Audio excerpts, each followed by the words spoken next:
friends, welcome to Kodai Prabhu channel. இன்னைக்கு நம்ம என்ன பார்க்க போறோம்னா நொய் அரிசில உப்புமா எப்படி செய்யறதுன்னு தான் பார்க்க போறோம். பார்க்கலாம் வாங்க.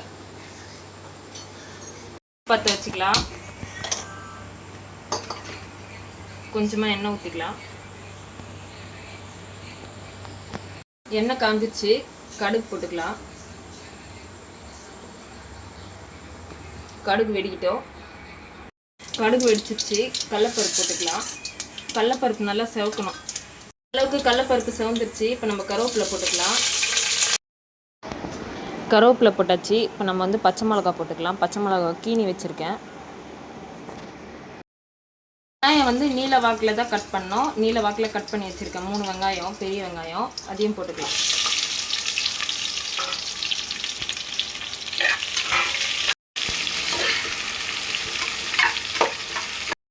வெங்காயம் வந்து இந்த அளவுக்கு பொன்னிறமாக வதங்கிடுச்சு. இப்போ வந்து நம்ம வந்து தக்காளி போட்டுக்கலாம்.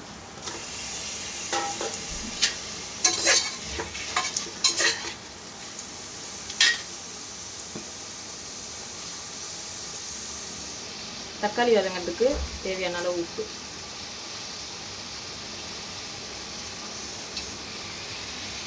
வெங்காயமும் தக்காளியும் நல்லா இந்த அளவுக்கு மிக்ஸ் ஆகி நல்லா வதங்கணும். தக்காளி இன்னும் கொஞ்சம் வதங்கணும். வதங்கிட்டு அப்புறம் பார்க்கலாம். இப்போ இந்த அளவுக்கு நல்லா தக்காளி வெங்காயம் வதங்கிடுச்சு. இப்போ நம்ம வந்து ஊற வச்சு கழுவி எடுத்த நொய்யை வந்து போட்டுக்கலாம்.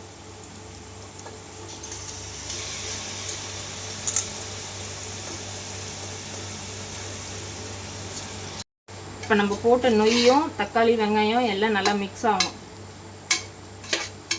நல்லா மிக்ஸ் ஆகி 2 நிமிஷம் அப்படியே இருக்கணும். இது ஏன் அரிசி நம்ம முன்னாடியே போடுறோன்னா நொய் அரிசி இல்லைங்களா, அதனால வந்து அடி பிடிச்சிரும். அதனால அரிசி தான் முதல்ல போடணும். தண்ணி கொதிச்சுட்டு அரிசி போடக்கூடாது. இப்போ நம்ம 2 டம்ளர் அரிசி போட்டோம் இல்லைங்களா, அதுக்கு 2 டம்ளர் தண்ணி அளந்து வச்சுருக்கோம்.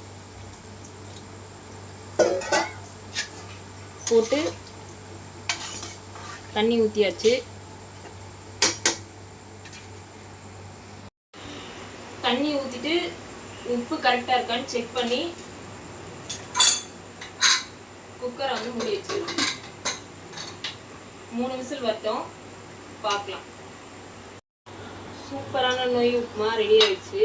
வாங்க பார்க்கலாம். இப்போ பாருங்கள், சூப்பரான நொய் உப்புமா ரெடி. நல்லா இது மாதிரி மிக்ஸ் பண்ணிக்கணும். நல்லா மிக்ஸ் பண்ணோன்னா எல்லாம் ஒன்றா மிக்ஸ் ஆகிடும்.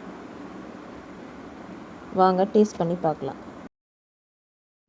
வாங்க இப்போ நம்ம நொய் உப்புமாவை சாப்பிட்டு பார்த்துடலாம். இந்த வீடியோ பிடிச்சிருந்துன்னா லைக் பண்ணுங்கள், ஷேர் பண்ணுங்கள், மறக்காமல் சப்ஸ்கிரைப் பண்ணுங்கள். தேங்க்ஸ் ஃபார் வாட்சிங். See you, tata, bye.